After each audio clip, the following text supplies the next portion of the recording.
Hey you guys, so here is all the products I'm going to be using to bleach my hair. So I'm going to have 3 bundles of hair. I have two 14-inch and a 12-inch, as well as 40 volume developer, 2 bottles of Cajun Spice by Adore, and 1 bottle of medium brown. I have mixing bowls, as well as bleach, or I'm sorry, yeah, it is bleach, as well as toner. I have my brushes, and I have my comb. I have a pair of gloves, and I have some foil. So here you're gonna see me, or you'll see a little bit of me snipping the ends of the hair because I wanted a blunt cut across with the hairstyle I was doing. That is why I am cutting the ends, but you really don't see that. But yes, that is what I'm doing. I'm cutting the ends because of the style.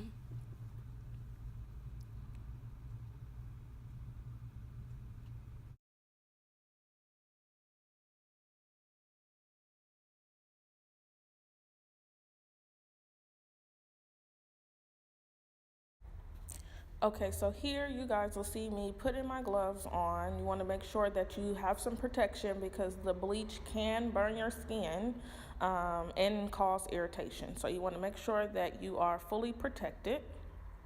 So I'm just going to grab the bowl, and you're just going to mix your bleach and developer. I chose to use the 40 volume developer because that's what I like to use. You can get any number you prefer.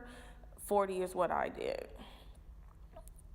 So you also want to make sure that you do it on a surface that is easily wipeable, that you can clean, because you don't want your stuff to get messed up. As you see, I did a spill, so it's good to have something that you can clean your spill up really quickly with. So here you're gonna see me mixing my bleach and developer together. I chose to get the purple bleach because I wanted to remove the brassy tones.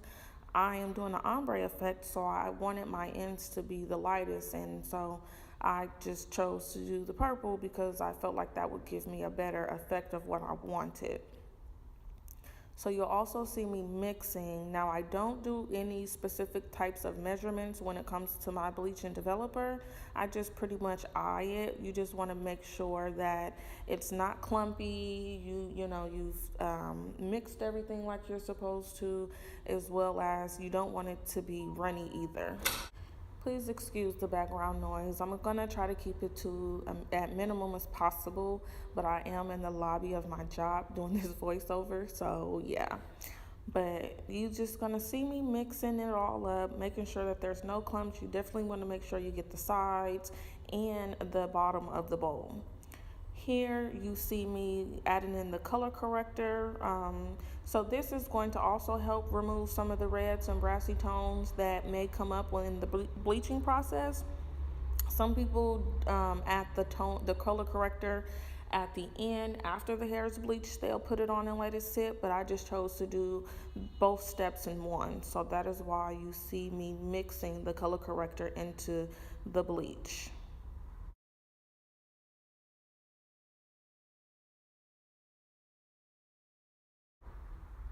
Okay, so here you're gonna see me smoothing the hair down, making sure, there's no tangles or anything. I wanna make sure that the hair is as thin as possible, so that way when I'm putting the bleach on, I don't have a whole bunch of patches in the inside of the hair that doesn't catch the bleach. You wanna make sure that you're bleaching every strand, so that way you get an even, look, and you don't have all these patches throughout your weave once the whole process is done. So I'm going to start off with 1/3 of the hair because I want the tips to be the lightest part of the hair. Once you've applied the bleach to the hair, you want to wrap it in the foil so that way it helps with the processing time. And then I'm just going to repeat the same steps on the other 2 bundles as I did with the first bundle. Once I'm done with the 3 bundles and applying it to the first third of the hair, then I will go ahead and let it sit for about 10 minutes or so, and then I'm going to go back and do the second third of the hair. During the each bleach session, you see me turn the brush slant to the side, so that way you don't have that line of demarcation when you are putting the bleach on. So you don't want people to know where the bleach starts and where the bleach ends. It doesn't matter where you put it on, how which stage it is, whether if it's the first third or the second third of the hair. You don't want it to look very, very blunt. So that is why I turn the brush sideways once I get to the area where I want to stop the bleach.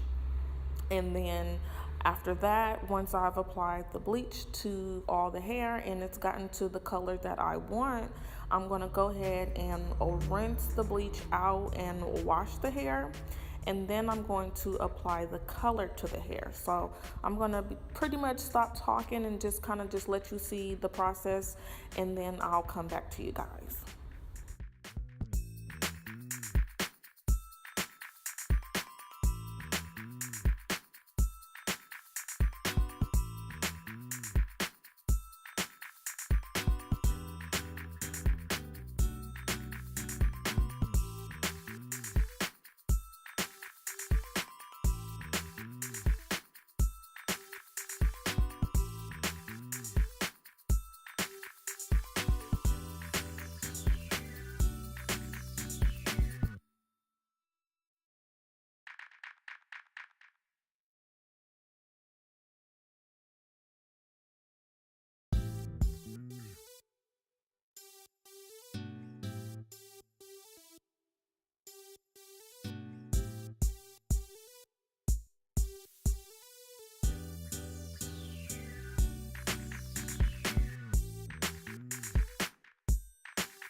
So very quickly, you guys, I'm just going to explain to you what it is I'm doing here. I have two bowls. Both bowls is going to have one bottle of the Cajun Spice by Adore in them. And then I'm also going to add a few drops of the Darkest Brown by the Biggins brand into one of the bowls because I want to darken the color. And the reason why I'm doing this is because, like I said before, I'm doing an ombre effect. So I want the Cajun Spice by itself at the tips of the hair or at the ends of the hair, so that way that is the lightest, and then I will use the second color to go to the second third of the hair, so that way it becomes a little darker, and then it goes into the roots where it becomes, the darkest color. So that is why I have the two bowls, and you see me mixing the colors. Once that is mixed, then now I'm going to go ahead and apply the color to the hair. I also want to add, because I know I've seen videos where people will actually dry their hair first before they apply the color. I've never had any issues with applying my color to my wet hair after I bleach it. So, and that's because when I apply the color, I actually let the color sit on for about 24 hours, sometimes longer. So I've never had any issues. If you want to speed the process up, I would suggest you dry the hair first and then add the color before this, instead of doing it on the wet hair. But like I said, if you have the time to be able to let your hair sit for at least about 24 hours or so, then applying it to wet hair is perfectly fine.